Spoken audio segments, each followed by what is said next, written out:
పైకి చూడడానికి సంస్కారవంతంగానే మనిషి కనబడుతున్నాడు, కానీ మనిషి యొక్క స్వభావం పాడైపోయింది. ఈరోజు ఇన్ని భయంకరమైన మారణ హోమాలు, నేరాలు, హత్యలు, ఘోరాలు మనం చూస్తున్నామంటే మనిషి హృదయం పాడైపోయింది. మ్యాక్సిమం ఏంటంటే వాతావరణం ఎందుకు మార్పు వచ్చింది, ప్రజల్లో ప్రేమ ఎందుకు చల్లారిపోతుంది, ఎందుకు ప్రపంచం ఈ రోజున కల్తీ యుగంలా మారిపోయింది. కలియుగం అంటారు చాలామంది, కల్తీ యుగం అంటాను నేను. ప్రతిదీ కూడా కల్తీ. ప్రజల్లో సెన్సిటివిటీని మనిషి కోల్పోతున్నాడు. నీతి న్యాయంతో బ్రతకాలంటే అవి పోయినాయి.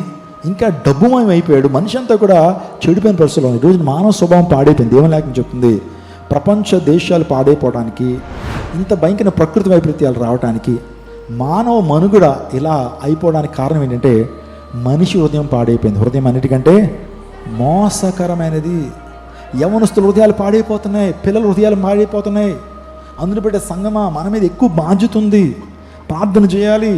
సో యవనస్తుల కోసం ప్రార్థన చేయాలి, పరివర్తన కోసం ప్రార్థన చేయాలి. ప్రియ తల్లిదండ్రులారా, మీ బిడ్డల రక్షణ కోసం ప్రార్థన చేయండి. మనుషుల స్వభావం భయంకరమైన రీతిలో మనిషి పాడైపోతున్నాడు.